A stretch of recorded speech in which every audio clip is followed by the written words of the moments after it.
Ashamaa akkam jirtu hordoftoonni Qiddoo YouTube jedhu jalatti kan argamtan marti keessan siniin jecha egaayii daaniin ani siggeedhaan gammachiisee hin beeku aarsurraatiin kan hafee akkasumas illee baay'een keessan immoo maaliif aarsitaa naan jechaa turtanii kanaafiyyuu wanta akkanaa kun hingaa jedheeni yaada ishinis yeroo darbee ana amanuudhaafi jaarsa fiddee na qoraa turte akkasumas immoo anillee yeroo darbee dubartii mana kootti fideenanii akkam akka isheen ta'aa turte argitaniittu kanaafiyyuu booda qalliin kun yoo baay'ateera ta'e gara jibbiinsaatti gara waan hin taanetti adeema kanarraatiin kan ka'e kinoo keekii fi ababaa qabadhee gara mana waliidhaan jiraachaa turre deemaan jira immaa biraasi sababuma koottiidhaanii baatee jirti immaa faana wal lolte osoo hin taane baqqaan afaana waan waliif hin galleefi isa kana hundumaaf immoo hani dhiifaman gaafadha akkasumas immoo waan isin fuulduratti gaafadhee hin beekne tokkos nan gaafadha afaan kootii keessaallee baasee jechuu baadhullee asuma keessatti ni argitu jedhee ture jechuudha sanarraatidhaan egaa kan ka'e balbala rukutee balballi saaqamee fi yeroo balballi saaqamee fi ola seenuu siggishaan soofaarra laxxeettee teessee jirti jechuudha akkasumallee bunnillee danfaafii jira kana gidduutti maal hojii dhuftee waan hundumayyuu xumurteetta miti tolumaan gadi ba'e jennaani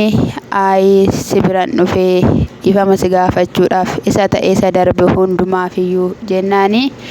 akkasuma ati boru har'a dhiifama yoo na gaafatte boruun hojii biraa hojjetta isa kanaafiyyuu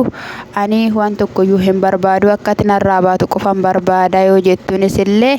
inni bahuu hin dhaqne jechuudha akkasumas gaddisiiseera wanti hojjechaa turre wanta bareedaa miti atis waan hin taane hojjettetta anis waan hin taane hojjedheera gaafa jedhuuni situu ana caalaa waan hin taane hojjetee laphee koo nama deessee siif immoo wantumti tokkoyyuu siif hin gallee yoo jettus illee ababaa kenneef jechuudha ababaa kanas immoo harkaa fudhatte erga ababaa harkaa fudhattes akkamisitti bareedera ababaan kun jedheeni jechuudha sana hundumaafiyyuu immoo dhiifama sii godheera akkasumas maatiiwwan koo hiriyoottan koo hordoftoota kiyya dhiifama gaafachuun barbaada isaanis gaddisiiseera isillee ani yoo si gaddisiise dhiifama sii godhee jira jetteen jechuudha asumaanis iddoo keenya kaleessaa nagaadhaan takka deebinuun nan barbaada jedhee jechuudha ishinis immoo dhugaadha wanta ati gochaa turte wanta gaarii hin turre wanta na haarsudha wanta keessa koo tuquudha jettee kanaa booddee garuu waan namatti tolu waan hordoftoota keenyatti tolu waan nama jaalachiisu wanta babbareedaa ta'e ni hojjannaa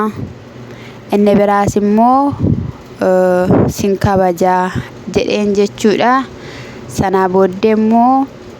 sin jaaladha jechuun sodaatee jechuudha sin jaaladha yookiin immoo afiqiraalloo jecha jedhu jechuun waan sodaateef maal godhee jira inni keekii irratti barreessee jira jechuudha dhugumaan yeroo baay'ee jechuudha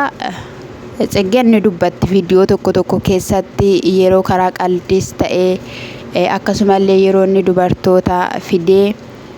waliin dorgomsiisu inni afiqiraalloo anadha kan jaalatu nan jaaladha nani jetteen dubbatti viidiyoo keessatti garuu daaniin maayedha yeroo baay'ee inni aalooddishimii jedhaan jaaladhu hani inni alaa faqrashim jedhaan jechuudha sanarratti gaayii isa jecha kana keekirratti waan barreessee fidee fi isa iyyuu immoo as keessa wanta jirutu jira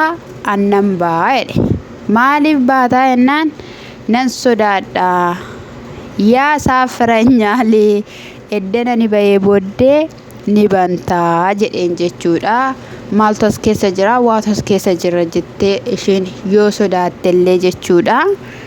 hin bahin jechuudha. Ishiin ani kan sodaadhu hantuuta jette. Namni baay'een hantuuta sodaata jechuudha. Hantuuta yoo ta'e baay'ee jettee sodaadha jettee sana booddee billaa ishee fidattee suutuma jettee kaartoonii sana qasuma qasa jettee ofirraa sissitee yeroo bantu keekii irra sin jaalladha jedhee barreeffamee jira jechuudha. Sana booddee itti bilbiltee yeroo itti bilbiltee jettu kottu mi'a dhiistee baatee qabdaa jettee ni waamtee yeroo kanatti hin banne hin jenne ati banteetu na waamtee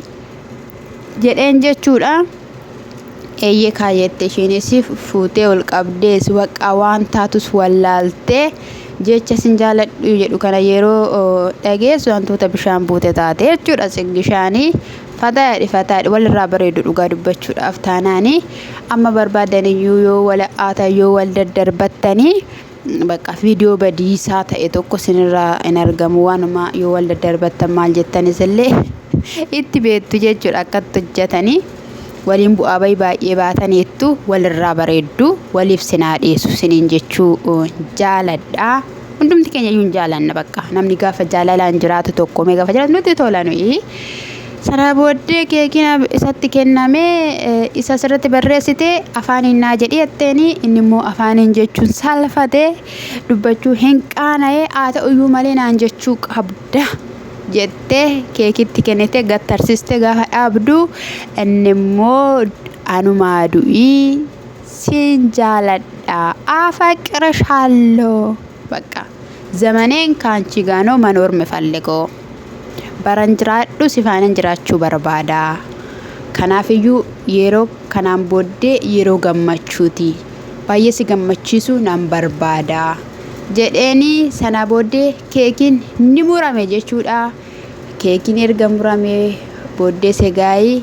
yeroo jaalalaa isaan immoo waliin akka dabarsan abdii qabna jechuudha. Garuu baazawwee fooxaa ishiin uffattee taa'aa jirtu kuniyyuu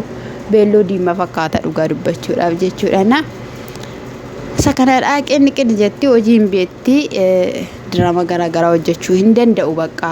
namas kolfisiisuu hin danda'u nama saarsuu hin danda'u itti beeku jechuudha dhugaa dubbachuudhaaf. Inna sakanadha waliif sinaa dhiisu umurii guutuu waliif jiraadha haadha ilmaa abbaa ilmaa ta'a siniin jedha.